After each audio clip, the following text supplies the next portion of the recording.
Ukraine ও রাশিয়ার মধ্যে যে কোনো শান্তি চুক্তি কার্যকরের বিষয়টি নিশ্চিত করবে যুক্তরাষ্ট্র। ইউক্রেনের প্রেসিডেন্ট জেলেনস্কির সঙ্গে বৈঠকে সাংবাদিকদের এ কথা জানিয়েছেন মার্কিন প্রেসিডেন্ট। ট্রাম্প বলেন, শান্তি প্রতিষ্ঠায় যুদ্ধবিরতি অপরিহার্য নয়। অন্যদিকে ট্রাম্পের কূটনৈতিক সমাধানের চেষ্টায় সম্মতি জানিয়ে পুতিনের সঙ্গে ত্রিপক্ষীয় বৈঠকে রাজি বলেন জেলেনস্কি। এ বিষয় নিয়ে আলোচনা করতে রাজধানীর কাকরাইল থেকে আমাদের সঙ্গে যোগ দিয়েছেন রাজশাহী বিশ্ববিদ্যালয়ের আন্তর্জাতিক সম্পর্ক বিভাগের সাবেক সভাপতি ডক্টর সৈয়দ আবদুল্লাহ আল মামুন। স্যার, আপনাকে স্বাগত জানাচ্ছি ইন্ডিপেন্ডেন্ট সংবাদে। আলোচনার একদম শুরুতেই যেটি জানতে চাই আপনার থেকে, যুক্তরাষ্ট্রের নেতৃত্বেই শান্তি প্রক্রিয়া কি টেকসই হতে পারে? যদি সম্ভাবনার কথা ধরি, কতটা সম্ভাবনা রয়েছে? এখন পর্যন্ত আলাপ আলোচনা যেভাবে এগোচ্ছে, আহ, শান্তি চুক্তির সম্ভাবনা এখনো সেই অর্থে কনফার্ম হয়নি। আপনারা জানেন যে আলোচনাটা অনগোয়িং, কারণ কিছু ইস্যুতে এই আলোচনাটা থেমে আছে।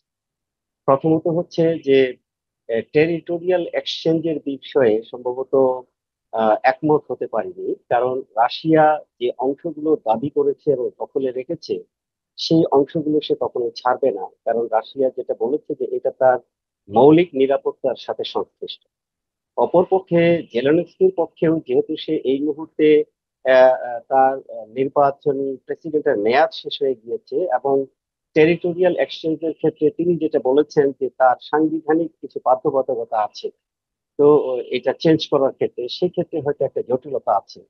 তবে আমার যেটা মনে হয় এখানে মানে ডোনাল্ড ট্রাম্প যে গেমটা খেলছে, ডোনাল্ড ট্রাম্পের সামনের দিনগুলোতে যে বিশ্লেষণ সেটা হচ্ছে যে তার প্রধান চ্যালেঞ্জ হচ্ছে চায়না, ইকোনমিক চ্যালেঞ্জ।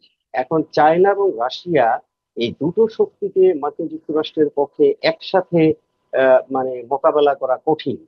সেক্ষেত্রে তুলনামূলকভাবে ডোনাল্ড ট্রাম্পের কাছে মনে হয়েছে যে পুতিনকে যদি কোনোভাবে নিউট্রাল করা যায় তাইলে হয়তো বা চায়নাকে ব্যালেন্স করা তার পক্ষে সহজ হবে।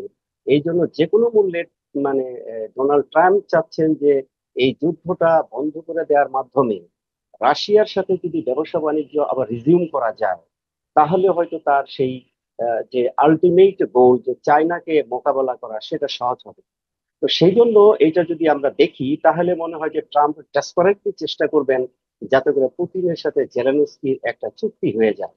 সেই ক্ষেত্রে আবার প্রধান বাধা হচ্ছে ইউরোপীয় ইউনিয়ন। ইউরোপীয় ইউনিয়নের যে লিডাররা তারা চাচ্ছেন জেলেনস্কিকে নেটোর অন্তর্ভুক্ত করতে, কিন্তু যেটার প্রধান বাধা হচ্ছে পুতিন সেটা চাচ্ছেন না।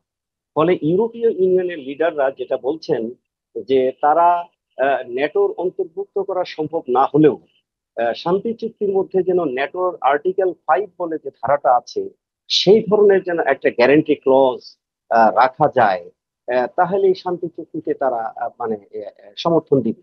এখানে দেখুন পক্ষ কয়টা।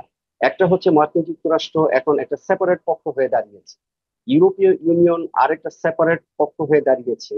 এর আগে যেমন মার্কিন যুক্তরাষ্ট্র এবং ইউরোপীয় ইউনিয়ন মিলে একটা পক্ষ হিসেবে কাজ করছিল, কিন্তু এখন কিন্তু মার্কিন যুক্তরাষ্ট্র আলাদা একটা পক্ষ হিসেবে কাজ করছে, মেইনলি নেগোসিয়েটর হিসেবে।